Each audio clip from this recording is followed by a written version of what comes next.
Good afternoon. Welcome to the City Club of Cleveland. I'm Homer Taft, a member of the club. Today, we will hear from a panel of discussion on whether Ohio should opt in to the Affordable Care Act's Medicaid expansion. Our panelists will be John Corlett, Robert Alt, and our moderator, J.B. Silvers. The discussion will be moderated by Dr. J.B. Silvers, who is a professor of both healthcare management and banking and finance at Case Western Reserve University's Weatherhead School of Management, with a joint appointment to the School of Medicine. Since 2003, he has served as a board member, treasurer, and chair of the Finance and Audit Committee of the Joint Commission, an organization which accredits 20,000 healthcare organizations around the world, and he is also on the board and secretary of the Joint Commission Resources Joint Commission International. Dr. Silvers. Great. Thank you, Homer. I'm pleased to be here as your moderator, and I'm particularly pleased to have two excellent people to be to carry the load today. And let me briefly introduce them. First, Robert Alt is the president of the Buckeye Institute since last fall, I believe, and a well-known conservative commentator in media. Before that was at the Heritage Foundation, and as a senior, director of the Rule of Law Programs and senior legal fellow. He's extraordinarily well known in this area, and as part of the Buckeye Institute has written a number of important pieces arguing against the Medicaid expansion. So he's obviously on one side of that. The other panel member we're happy to have is John Corlett. John is currently let me get the right title here, Vice President of Government Relations and Community Affairs at MetroHealth Health System, which, as we all know in the room, is one of the largest, more comprehensive systems that is highly dependent on Medicaid. And before that, he was director of the Medicaid program for the state of Ohio. So we have on the other side of the coin an incredibly well credentialed person to argue for the expansion. The expansion, as you know, and there is a little write-up here that gives you some of the background, is a key piece of the Affordable Care Act that the Supreme Court threw into play when no one expected it to be that way to begin with. And so we are in the crux of this important decision. The governor has obviously made some statements about what he would like to have happen. It's unclear how that will be played out because the legislature is also involved. So this is very much an active issue. There's no question that it can go either direction, I think. So I would like to have the panel explore the alternative directions that it might take and the pathway by which we might get there. Just to set it up, and I don't want to take any more time before I turn it over to Robert, it seems to me there are three sets of questions. So I'm going to come back to you folks and pin you down a little bit more. One is the philosophical question, just about the role of government. How big should it be? What should it be doing? So there's a whole set of issues about that I think are very important to understand, and some of the arguments will be coming from that direction. The second is economic. If you want to accomplish something, what's the best way to do it? So we have some alternatives on the table that are different sets of economics about how to achieve coverage for that particular population. The third is political, that there clearly is an issue of political advantage here from one side or the other. And so we will find things being said and arguments being made around all three of those. So I want us to think about that, and the questions that you'll come up with as we get to the Q&A section, I hope will clarify that as well. With that introduction, let me turn it over to Robert and ask you to give us some background from your point of view in terms of why we should not do the expansion. Well, thank you very much for the kind introduction. I think you actually framed sort of why we're here fairly well, which is to say we're here because the Supreme Court gave us the option. But why did the Supreme Court give Ohio the option of opting in or opting out? The answer is because Ohio sued to get that option. It joined the lawsuit, and the primary reason that the states were involved, the primary reason that they had standing, in fact, to participate in the lawsuit was as a challenge not to the individual mandate. On that count, in fact, it was essential to have the NFIB and individual plaintiffs participate in the suit. It was over the issue of the Medicaid expansion and whether or not the states could be coerced by the threat of losing first dollar Medicaid funding, which we'll remember accounts for roughly 30% of Ohio's annual budget. So this is a massive sort of Damocles hanging over our head, the loss of first dollar funding if we didn't participate in the expansion. Now, why is it that Ohio sued? If it's such a great program, if it's so generous, in fact, that no state could say no, which was, in fact, the argument that was made by the federal government. Well, the reason that Ohio stated through counsel was because what was occurring with the Medicaid expansion under the ACA was a fundamental transformation of what Medicaid was, what it was that Ohio had signed up for previously. You see, with regard to the earlier introduction as to whether or not Mr. Musselman would be covered, he already is potentially covered under Medicaid, or could be if he met certain qualifications, because, in fact, under Ohio law and under the federal program, there already is coverage for individuals who are pregnant, families with children, the disabled, and the elderly, up within certain income brackets. But this was changing Medicaid into something that it never was. This was providing general coverage for individuals who are able-bodied, who are not disabled, who are not elderly, who do not have children, and who are not pregnant. This is transforming it from a safety net into more of a general welfare program. And so it's good that you mentioned the philosophical questions, because, in fact, this is a sea change in the way the program operates. And it's also a massive change in the overall cost of the program by expanding the population covered. So I would begin simply by stating that the reasons that Ohio had for suing not to be forced to enter into the program exist very much today as we consider whether or not we should voluntarily enter into the program via expansion. Now, if we're with that sort of as the initial question, should we go ahead and enter into this program? Should we expand it for this new population, this population that, quite frankly, Medicaid as a program was not designed for? And on that count, I think the answer is definitively no. First and foremost, if we're going to go ahead and spend a large amount of federal and state funds on a health care program, we should at least hope that it provides good outcomes for recipients of those benefits. And study after study show, in fact, not only does it not provide good outcomes, but you're better off having no insurance at all than having Medicaid. A study by the University of Virginia, which looked at over roughly 900,000 specific procedures, found, in fact, that you were 13% more likely to die, you were much more likely to have poor health outcomes if you were on Medicaid than if you had no health insurance at all, which raises the very serious question, should we be spending this sort of money in order to provide coverage for individuals and get poor health outcomes? Now, I've heard some people say that didn't take into account managed care. In fact, it actually did. 71% of all Medicaid recipients in the country are on a managed care program of one sort or the other.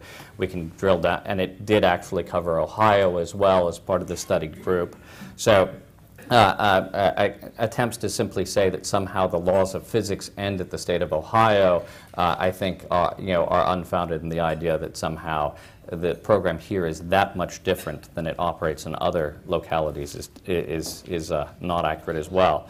So one, we have poor results. Second of all, we have the question of costs. It's a terribly good sounding deal up front. The federal government is providing a very generous match rate, much more generous than the standard match rate for early participation, 100% for the first 3 years with a phase down to 90%. But there's no guarantee that that will continue in the future. And in fact, the Obama administration already in its 2013 proposed budget suggested a slight tweaking of the match rate, which would have cost Ohio $2 billion over the next 5 years alone. They ended up backing down from that proposal, but it's interesting, actually, if you look at the one document where they explained why it is that they were choosing not to do that. This wasn't a budget based upon some sort of budgetary reconsideration or a principled statement that they were committed to it. They stated expressly that based upon the Supreme Court's decision, it was necessary to return to the former rate in order to induce the states to participate. Let that weigh in for a moment. We're simply trying to make sure that the states sign up. Once you've signed up, though, there's no guarantee that those rates will continue. It's subject to any number, any potential future budget. And contrary to statements that have been made elsewhere, there is not the ability to exit the plan without risking the first dollar of funding. The Supreme Court gave us a great deal of latitude with this particular question on the question of entering the program. You're no longer coerced with first dollar of funding, but it made clear that once you had agreed to participate in the program, the requirements of Medicaid applied, including the requirement which vests within the Secretary of Health and Human Services the authority to withhold first dollar Medicaid funding if you fail to adhere to the requirements of the program. The individuals in the expansion become a mandatory, not an optional population for the purposes of Medicaid, and that means, in fact, that the Secretary would have the discretion to withdraw first dollar funding.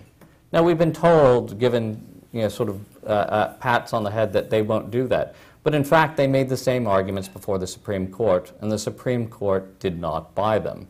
The Supreme Court also, 7 justices spanning the ideological spectrum, joined opinions with regard to the Medicaid question, stating that it was in fact likely that that Congress could at some point, the federal government could at some point in the future, modify the match rate, shifting additional burden to the states. So it's an important decision that we make, but one where we have unforeseen potential future costs. With that in mind, I would simply wrap up, because I think I'm getting close on time, that there are better ways to go ahead and provide coverage for these individuals.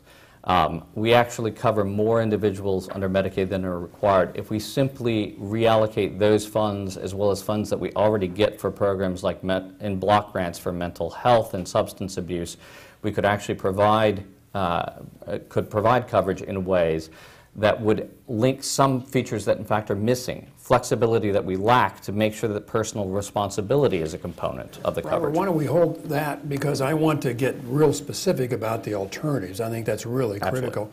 So, in summary then, you think the original intent of Medicaid is violated with this, that it's not a good program because the outcomes aren't very good, and that you don't trust the government. So those are sort of the core issues that... Well, the Supreme Court doesn't trust the government either. I'm in good company. John, how do you react to that? I'm going to use the podium, too. Oh, now we're in trouble. Yeah. Good afternoon, everybody. Thank you for this opportunity to be here today. Thanks to the City Club for hosting this forum. For those of you who don't know me, I've been at MetroHealth now for about 3 years, but before that was State Medicaid Director, so have spent a lot of time sort of working on the Medicaid issue, and before that as well.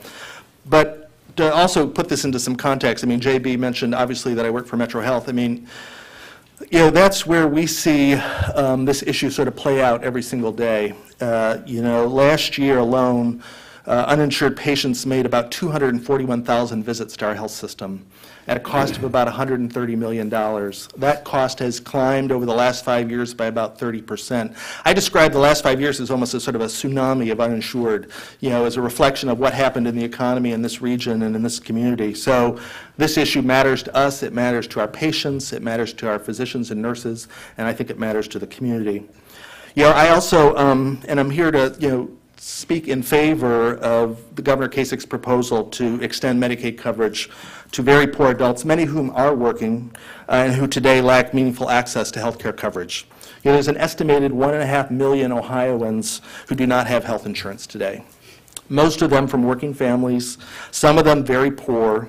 Medicaid plays a critical role in protecting the health of low-income, low-wage Ohioans, but it creates a gap for many people. And I think that's one of the things that sort of always frustrated me when I served as Medicaid director was that, as Robert pointed out, that we covered some populations at higher income levels, but we had this group of very poor, low-wage working adults who we provided nothing for, basically, and who had no way to access private coverage. And to me, that's kind of the gap. That's sort of that's the gap I think the governor is trying to address through his proposal to extend.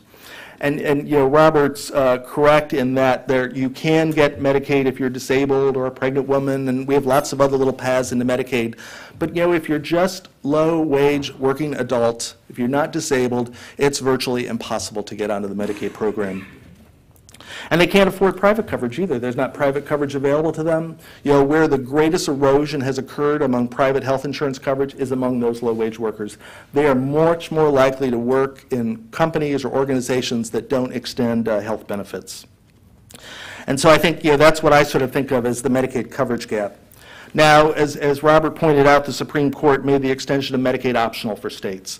But Governor Kasich, to his credit, has proposed to close that coverage gap for Ohio adults under 138% of poverty. The federal government will pay 100% of this cost for 3 years, as Robert pointed out, decreasing to 90% in 2020 and beyond. And one of the things I want to sort of stop there for a minute, talk about this, will the government sort of pull the rug out under us? I guess I look back at what has happened in the past. So in 1997, the U.S. Congress created the S-CHIP program, the State's Children's Health Insurance Program. Most states, the federal government pays anywhere from 70 to 75% of the cost. In 20 years, Congress has never reduced that federal match rate. And generally, the federal match rate in Medicaid itself has never been reduced. It goes up based on the economy in sort of small increments, but never has touched it. And so I think, if we want to look at history as sort of our guide in this, I think there's a lot to be said for that. I think that will sort of stay in place. There's, just as difficult as it was to pass health care reform, the Affordable Care Act, it will be that difficult and more for Congress to sort of pull back, I think, on that financing. So I think the governor's proposal will effectively close a coverage gap that has existed in the Medicaid program since its inception. Now, a lot of people, you can point to, I think, a lot of benefits of Medicaid coverage.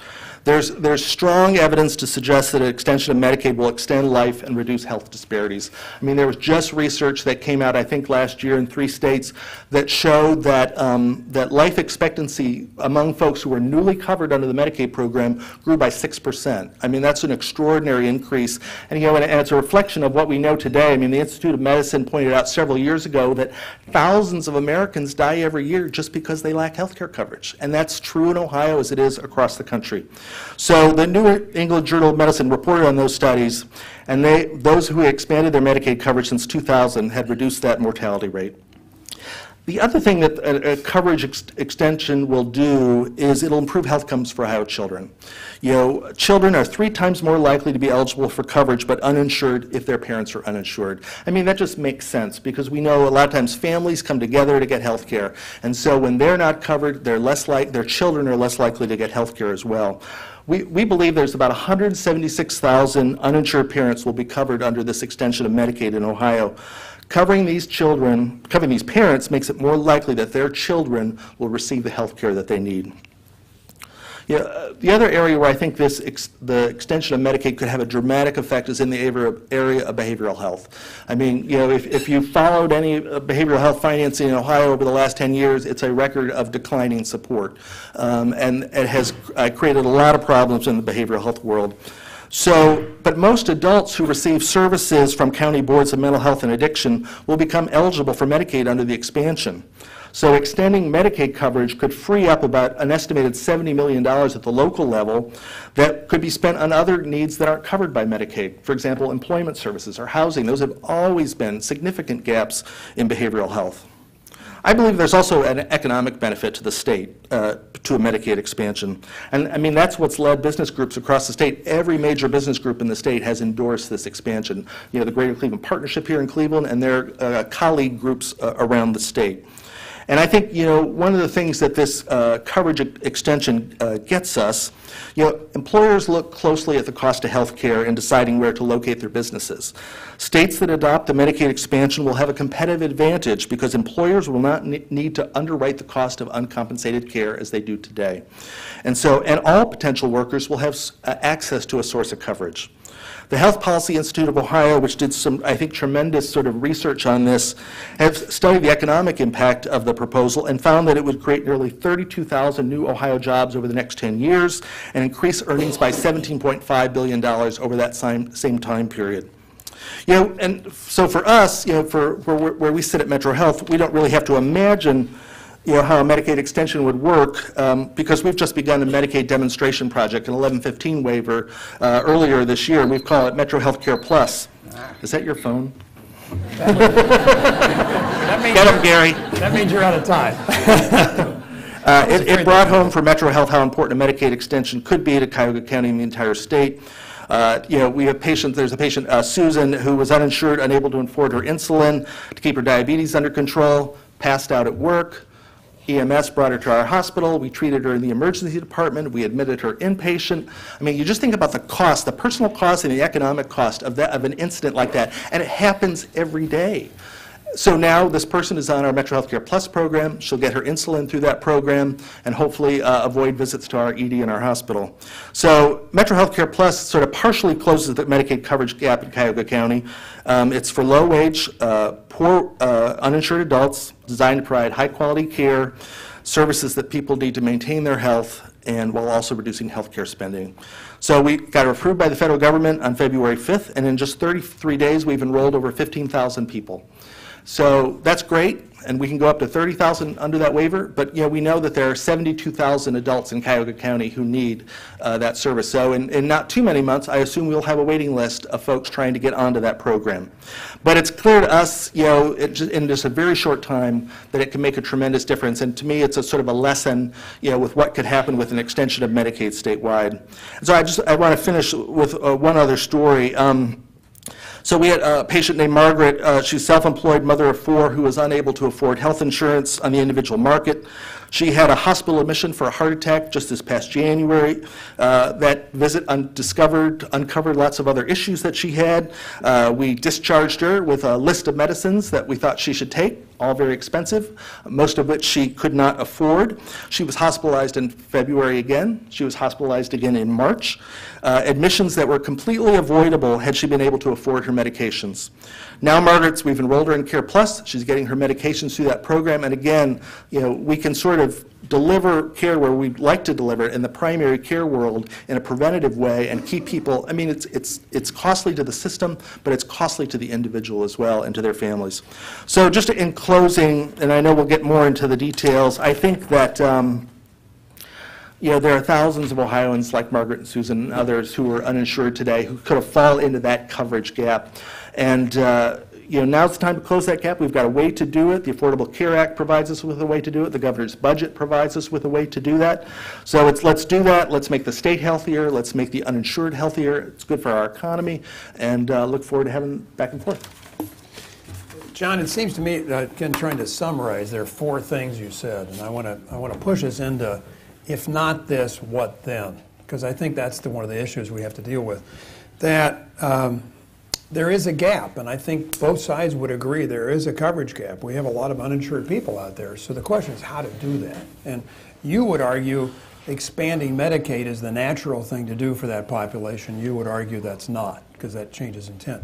The second thing you said, though, is that you do trust the government. So we have sort of an interesting question on this, is whether we trust they're going to change the rules or not. The third, though, is really critical. I think there's a difference here.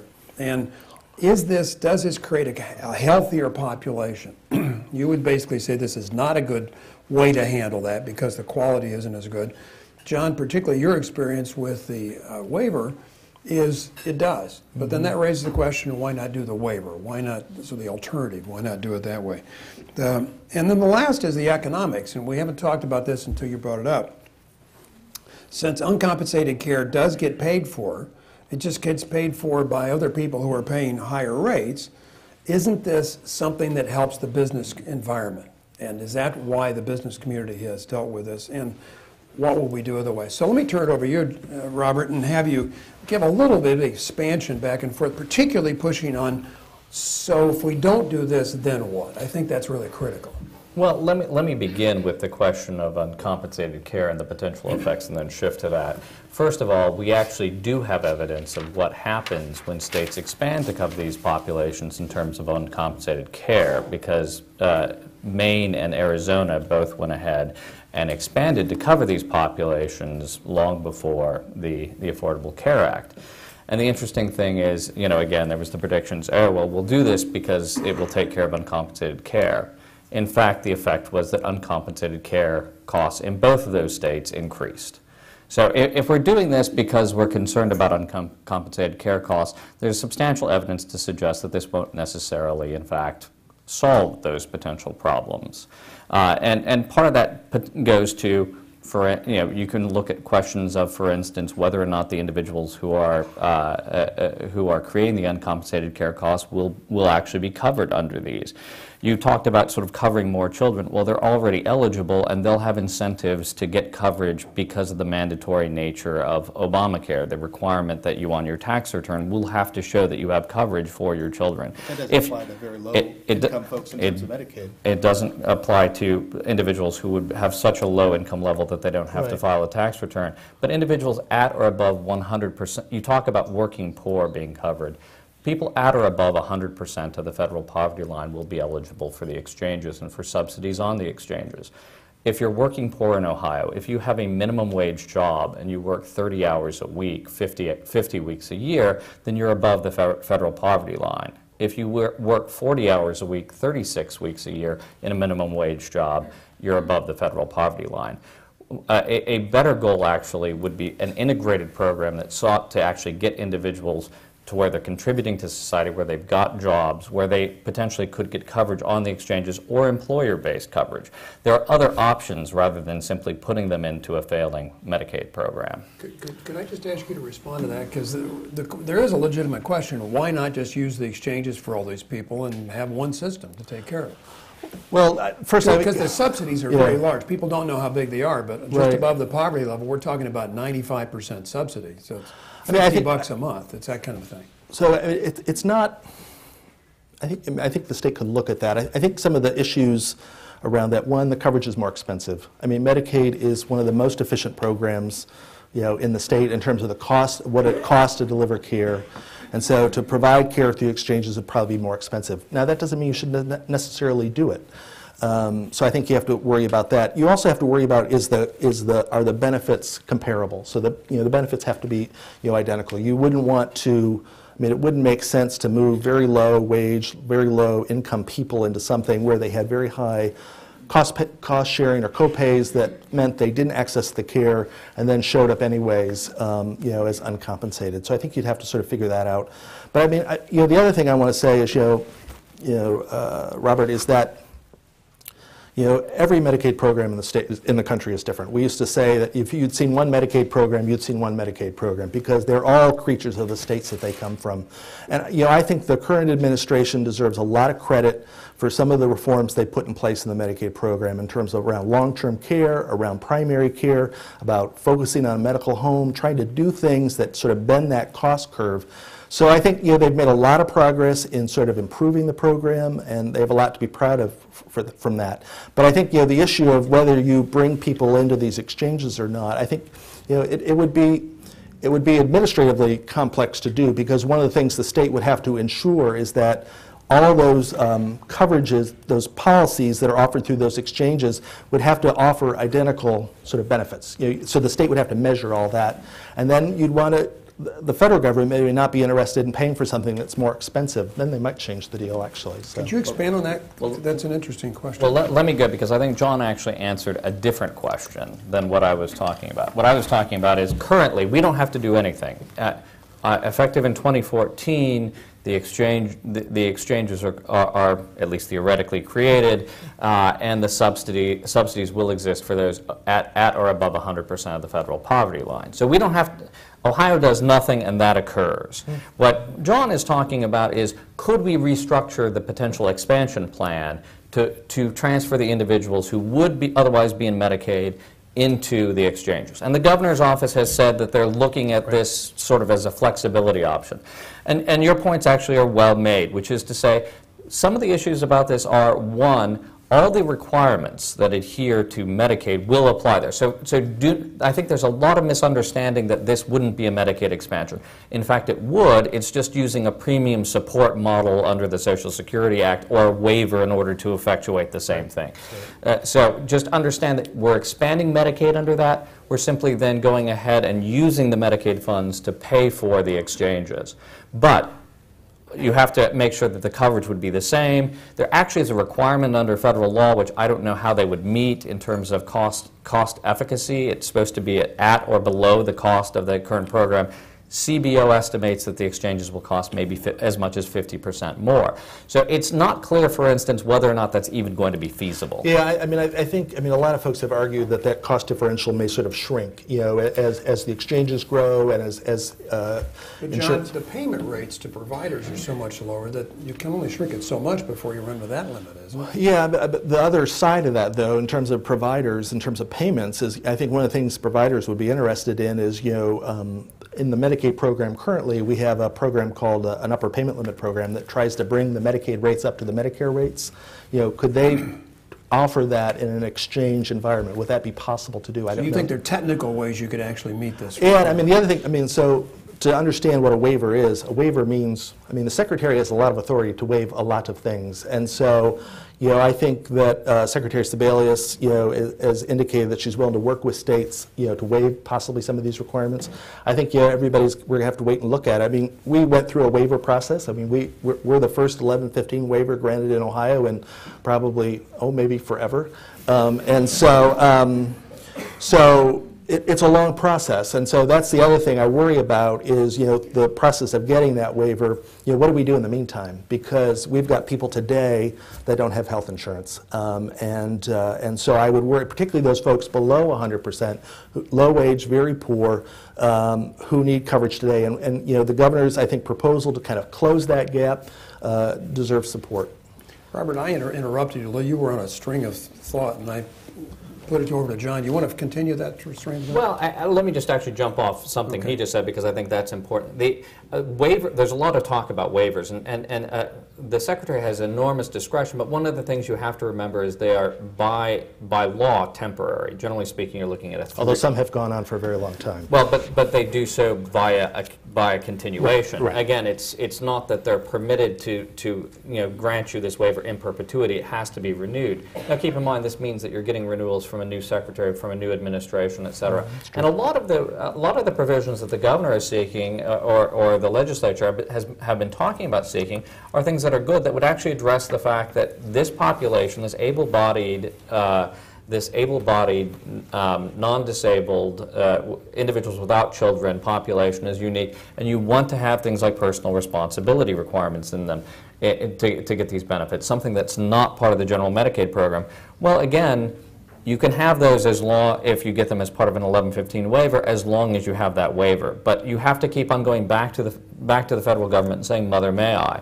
And at some point, they have the discretion of saying no, for whatever reason that they like.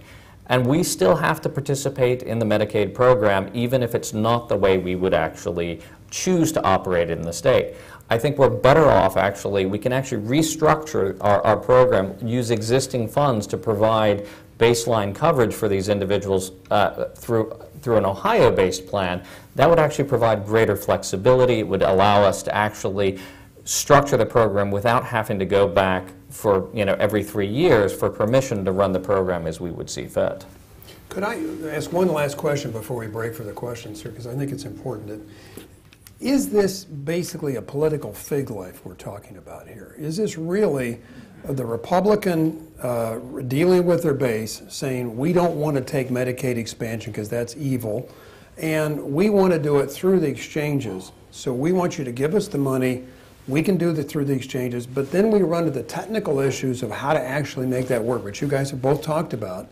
And so it becomes infeasible, and then the only alternative is to go back to the Medicaid expansion the way it was intended to begin with. Is that part of the political game that's going on here? I'm interested in both your points of view.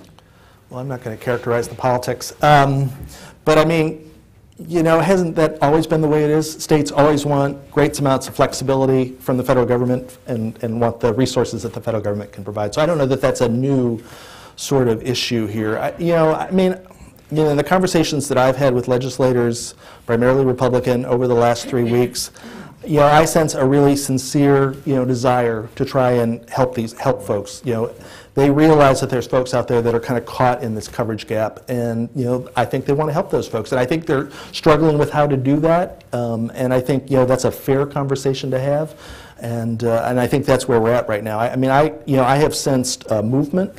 You know, since the governor proposed his budget, as he's sort of gone out on the road and, you know, talked about this, and others have as well. So I think we're going to get to something. It may not look exactly like where we started, but I think we are going to get to something that offers real hope to people and helps us close that gap. Robert?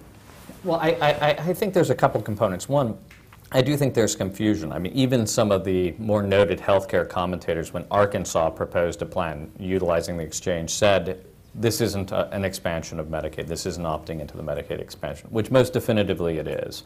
And I think that a lot of folks are just confused. When you talk about it in terms of a premium support buy or a waiver, they think that somehow this doesn't get you into the program. If there's any question, Greg Moody in testimony before the Ohio House said, well, if it ended up being too costly, if we ended up, Greg Moody from the Office of Healthcare Innovation, if it ended up being too costly in the exchanges, we would simply shift the population back into the regular Medicaid program, clarifying that, in fact, it is a Medicaid expansion. It would simply be shifting it back into the regular Medicaid program rather than the exchange.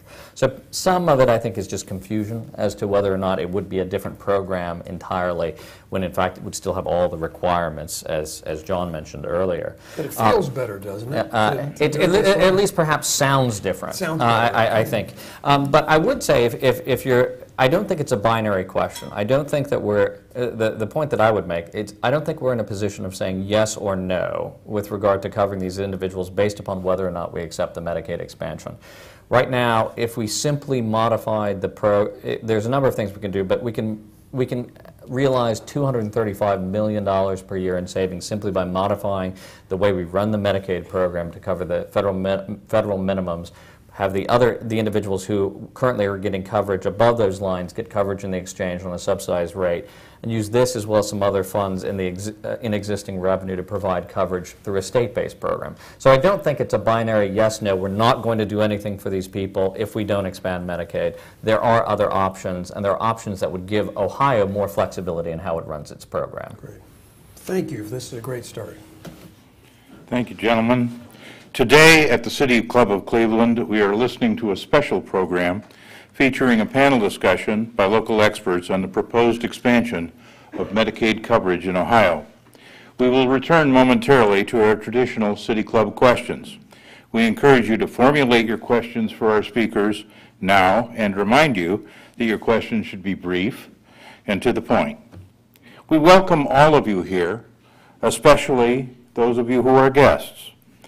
As we enter our second century, we invite all of you to join the City Club, become active in our ongoing public dialogue, and support our citadel of free speech. Next Wednesday at the City Club of Cleveland, there will be an additional special program, a panel discussion led by the Honorable John R. Kasich, Governor of the State of Ohio, and including Timothy Keene, the Director of the Office of Management and Budget, Joseph Testa, the Tax Commissioner, and John McCarthy, the Medicaid Director.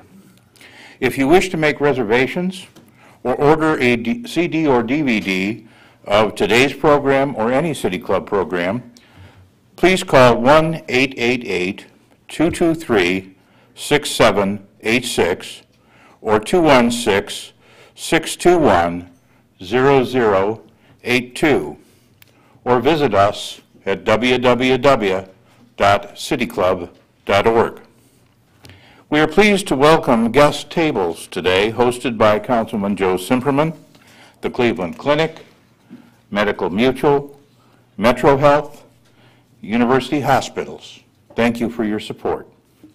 Now we would like to return to our speakers for our traditional City Club questions and answer period.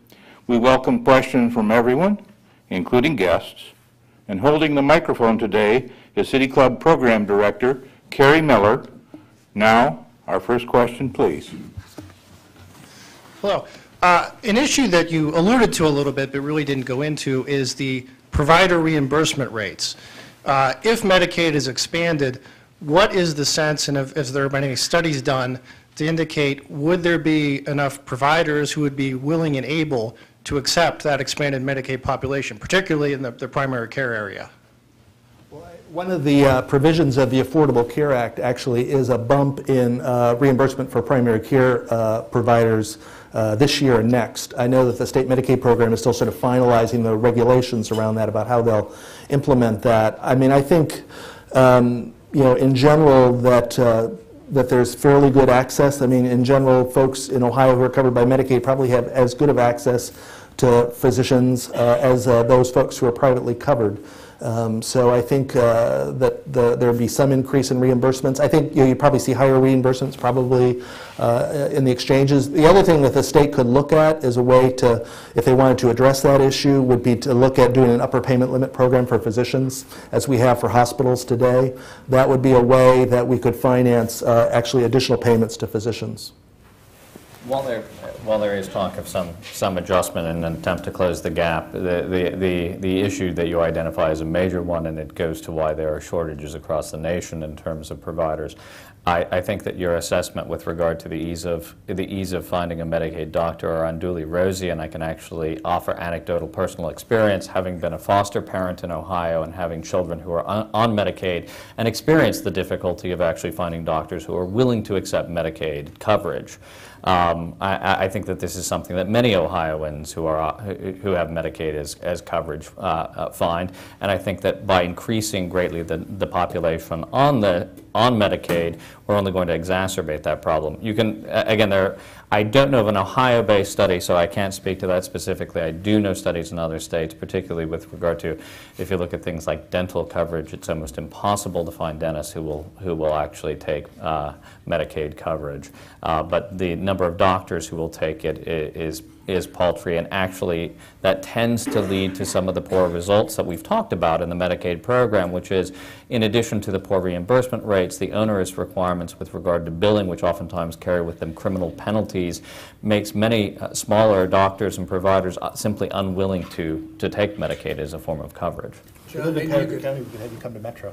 Yeah, I was going to say, maybe you can respond to this in terms of the uncompensated care population that is being paid for, that's being serviced anyway. Would that be the ultimate? The safety net hospitals basically take up this Yeah, gap. I mean, is that it? Because they're getting paid in. They're going to get paid now when they weren't paid before. We serve those folks already. I mean, 20% of our volume is uninsured. I mean, as I referenced earlier, 241,000 visits last year, and so the cost of serving them is sort of passed on to everybody else. Is that enough for the general population? That's Robert's concern. Well, I mean, it probably it'll vary. I think based on certain areas. I mean, I think in some in Greater Cleveland, we're blessed with many fine medical institutions, medical organizations, and so I think access is fairly good here. I think there are parts of the state where there may not be as good of access. In some areas where they don't have all the resources that we have in Greater Cleveland. Mr. Al, can you help me understand what the original intention of Medicaid is, given that it's been, if you look at it historically, it's been progressed over years in terms of who it's covered? Well, in terms of that, it was never a general low-income safety net. It began, we've added populations, but the Supreme Court and the states in arguing expressly found that this was a fundamental transformation, that the states could not have anticipated this change to the program when they signed up for Medicaid. And again, this was 7 justices spanning the ideological spectrum looking at the particular question. And you take a look at this, quite frankly, most of even John couldn't help but waive the question of coverage for children, because in fact, just about every time you hear someone talking about this, they talk about population, sort of special populations that are already covered: children, pregnant women, individuals with disabilities, the aged. These are the populations that it covers. We're now, for the first time, saying able-bodied individuals, without children, without families, without disabilities, without who aren't aged, are going to be covered. This is a change in the nature of the program, and the court found it was, notwithstanding your dubious expression, 26 states and the court found that this was a substantial change in the way the program was organized. Does everyone understand that? You're either categorically eligible for Medicaid or you're medically indigent is the word. That means you don't have any assets, so you finally qualify. Yeah, I guess the thing I would say about that, though, is, I mean, actually many states already cover this population through their Medicaid programs, and actually Ohio covers working parents up to 90% of the federal poverty level, and I guess you would define them as able-bodied, although being a parent can probably sometimes drain some of your energy. So, I mean, I think states have always tried to cover this population. What has been missing is a way to finance it, and this decision and the Affordable Care Act provides states with a way to financing something that today healthcare providers are financing through the uncompensated care that we provide. I mean, the care is already being delivered. It's already being paid for. It's just being paid for in a different way. And this provides us a way to close that coverage gap and to provide a new way of financing it. But we hadn't actually gone into the. You made an argument based on history that this will be sustainable. The interesting thing is, if you look back in history, we didn't have a $16.5 trillion deficit. We didn't, with a $16.5 trillion deficit, propose an expansion to Medicaid that the federal government alone estimates between 2014 and 2022 will add an additional $3 trillion in spending.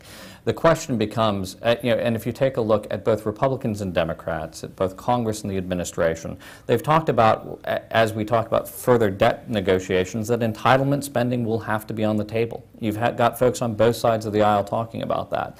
So suggesting that somehow we've found these magic beans and they're going to be there forever, I don't know that we can count upon that with regard to it. And again, we have the example, if you're making the argument from uncompensated care, you're right. We do have examples from other states of them providing coverage for these populations, and uncompensated care cost increased. That just hasn't been our experience here. I mean, since our waiver has come up and running, we've actually seen a decrease in the uncompensated care that we're providing. So we have sort of a real-life example, I think. Is that 3 months long? Yep. Well, I think that's a fairly small sample set as opposed to. Right. We'll have to get a paper out on this one, so we got another question. Will you answer, on a couple occasions, Mr. Aldous talked about the Medicaid, people who are on Medicaid have poor health care outcomes. And at least the examples you've given, or if you've talked about, you get people coming in who are, coming into the system when they're at their sickest, right? It seems to me. So and I've heard this kind of, this study mentioned a couple times, and I think it's, I like someone to address it because I think there's some disingenuousness to it, I think. Well, I mean, there is, generally when people enroll on Medicaid, it's actually when they're sick. They show up at our hospital, show up at our other hospitals, they present themselves, they've not had coverage, they come onto the program when they're sick, and actually the portion in Ohio, the portion that they're on the fee-for-service program, tends to be when they're the sickest, before we move them onto the managed care program, 2 or 3 months later. I mean, I think the other, the most interesting research to me is the research out of Oregon, that they had sort of this perfect laboratory in which to look at the program. They had kind of a lottery. So they had a bunch of people get on the program who gained coverage, and then other folks who sort of matched them who weren't able to gain coverage. And the folks who did gain coverage, reported that they were healthier, reported they were much more likely to have a primary care physician, that they were much more likely to have sought and received care. For women, the other thing that just stood out for me was that 60% of the women who gained coverage were 60% more likely to have had a mammogram, to have had access to stuff that they should have probably had access to all along. So I think there's research to indicate from the state of Oregon, with that study, that showed tremendous benefits, I think, for the individuals who gained coverage. I would simply refute once again, if you're comparing people who are receiving charity care, again, I don't think that there's and they control for comorbidity, they control for socioeconomics in these studies, study after study. when you're comparing someone who's coming in with no health insurance at all, generally speaking, I think you would attest as well, those people who are going in to get treatment are oftentimes quite sick as well. If, you know, so saying, well, it's just not fair to compare, I could understand if you're comparing it to people with private insurance. People with private insurance may be more apt to go ahead and get treatment prior to being at a point where they're very sick. People without insurance are going to be in I'd say roughly the same positional standing as individuals with Medicaid. I think the arguments associated, I don't know that there's any, unless you can point to something, I'm not aware of any data which would suggest that individuals with no insurance are going to be less sick when they come in to get treatment, particularly when you actually take a look. There are studies that compare procedure for procedure as well for various types of cancer, transplants, et cetera, where you've got individuals who are necessarily going to be quite sick when they're getting this, and again, Medicaid scores more poorly in each of these categories. On this one, I think the study that you cited actually is a gold standard because it really was a randomized trial in Oregon, natural experiment, and I don't know whether the city can post that, but it might be a good reference to get at. The problem with my insurance hat on is adverse selection. You've got a difficult population. If you enroll them, you're going to get more difficult outcomes. It's going to be harder. So getting apples to apples comparisons is the problem here, and that's why the Oregon study is seen as a pretty important one, I think. Well, I think the UVA one is as well, 900,000 procedures across the country, controlling for a wide variety of factors to the extent that these things can be, and again, showing consistently poorer results. Well, this is not going to involve any data, so it will be purely opinion. Obviously, this is a very complex issue, and the legislature has a limited amount of time to make decisions about whether to expand the program as well as whether to ask for flexibility for CMS. Can you give me the crystal ball of the next 30 to 60 days in terms of how the legislator may deliberate around the issue of requesting flexibility as well as how they will deal with a lot of this admittedly complex issue? You want to make your prediction first? Well, I think, first of all, the administration has been in ongoing negotiations with CMS, which, and they, as much as we hear, is that they're in ongoing negotiations, with Valerie Jarrett in the hallway as well, apparently. But if we, in terms of that, I don't know whether or not even next week we might hear something, but in terms of that, one, I think the legislature is in part holding their breath to see what, if anything, is ultimately offered. I think additionally there has been conversations, Representative Sears in particular has been talking about trying to push for a broad demonstration waiver, essentially a demonstration waiver for the entire state. So this would actually not be opting in, this would be seeking to do this on a 3-year basis, but to provide some of the personal responsibility requirements and other requirements, I think, layered on as well. So that will probably be part of the negotiation as well. And I do know that Representative Amstutz has been quoted that the legislature is looking at some of the state-run options, like the things that I was talking about, whether Ohio could actually provide the coverage itself on a cost-effective basis and in one that allowed them actually to have greater control over the program and not be subject to both the financial and other whims of the federal government. So all of those things I think are in play. I'll leave the actual crystal ball gazing to others, but that's... Come on, give us a guess. I mean, I think, I probably agree with a lot of that. I would expect that we'll have I mean, this is really a struggle or a question that's going to be considered in the next 2-3 weeks. The House is scheduled to vote the budget out around April 15th. Interesting day. And I think they're going to reach some sort of agreement with the administration, that they are going to, develop some sort of approach that allows us to keep moving this conversation forward. It may not all be neat and pretty and everything sort of tied up, but I think they're going to come up with something, and I think we're going to move forward, and I think, and move forward towards trying to close that coverage gap that exists today. And John, you're hedging here. Do you think it's going to be an alternative through the exchanges, or? I mean, I think it could be. I think, I think, that we'll sort of, it's going to take a bit of time. I don't think they're going to get this all figured out on the legislative side. Well, I the think trouble with the waiver is it'll take some time to get that done, so that can't be done in the budget cycle. That's a problem. Right. No, yeah, you would not want to do a waiver in a budget. But I mean, the legislature in many past budgets has passed, instructions to the Department of Medicaid saying you will seek a waiver to do these things. I could see something like that being part of the budget to kind of give us a way to kind of keep this moving forward. So. I could see something like that. I think this actually goes to the fact, I think you're actually probably not going to have a final decision. I think the floor vote is scheduled for the 18th. In the House, I think that you may actually see this, because of some of those issues, continuing further down. We may not have an answer until the budget is conferenced, quite frankly. I think. Everybody wants their say. So they're going to follow the pattern of Congress, then? No, they'll actually pass something. This question is for Mr. Alt. I'm having trouble reconciling some of the things that you're saying, and when you talk about personal responsibility, do you mean the personal responsibility of someone being poor?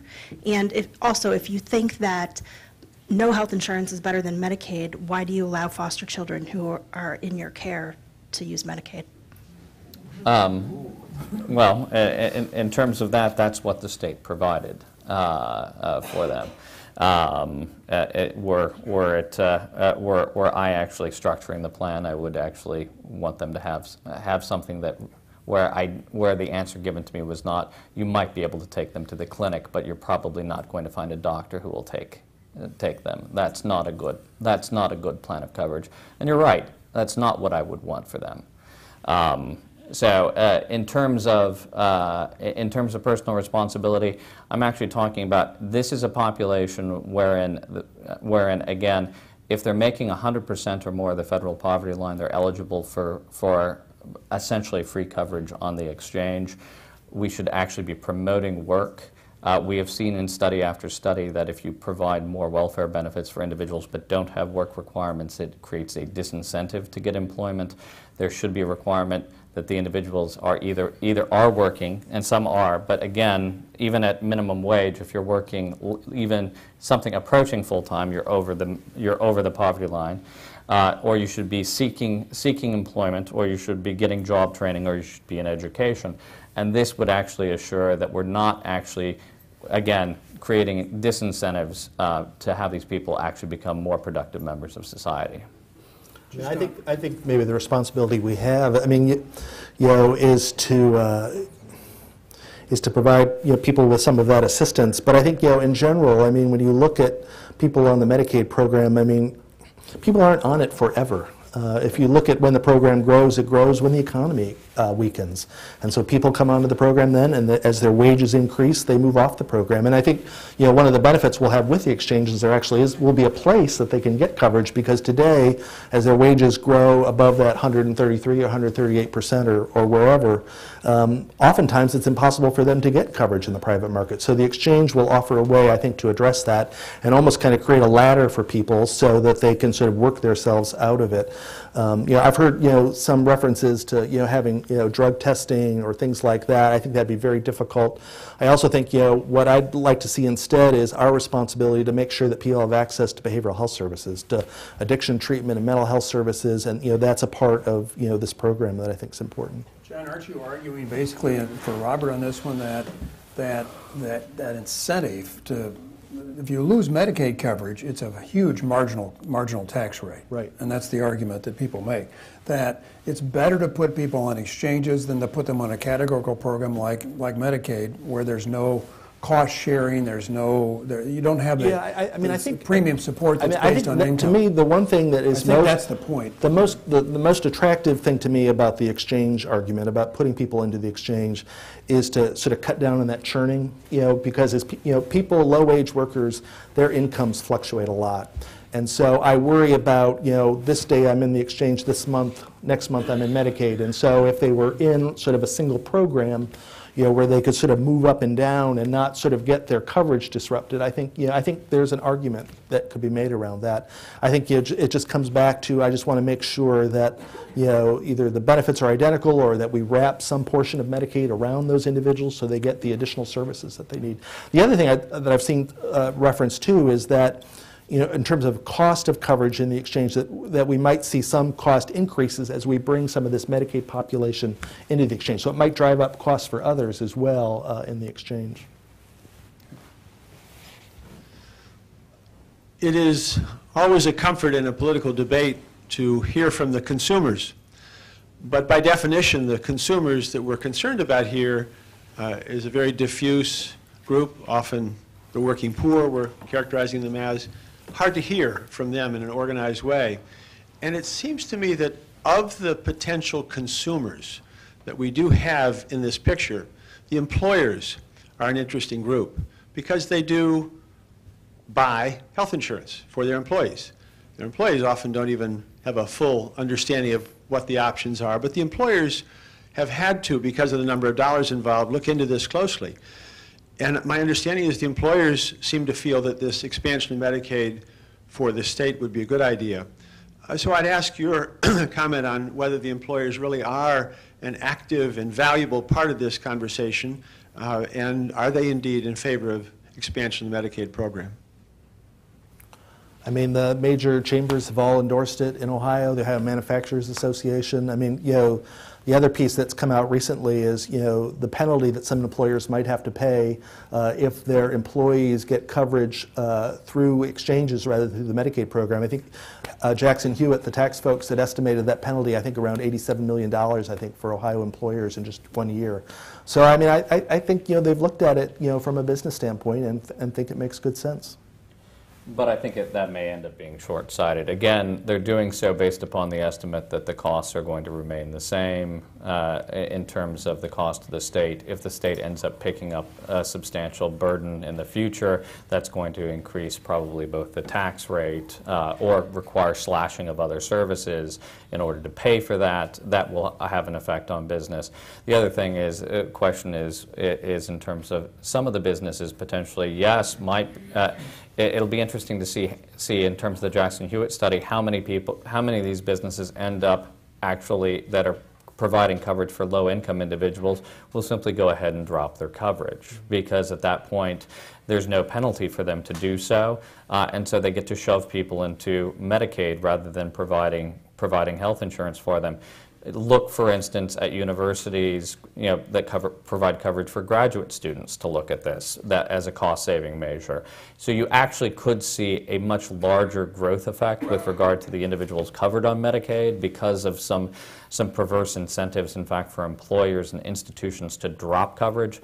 Remember, you'll get to keep your coverage if you like it, unless, of course, we create incentives which make it profitable for businesses simply to drop you. We're close to the end of our time. I study health economics, and so in my last comment, I think one could argue that the study of economics is the study of the unintended effects of government policy. So no matter what we do, we will see all sorts of unintended effects here that will have to play out over many cycles. So I hope today we've got a pretty good feel from both sides. I don't think we closed the philosophical gap. We may not have closed some of those other gaps, but at least I hope you all have a better understanding. So thank you very much. Thank you, JB. Thank you, Jim.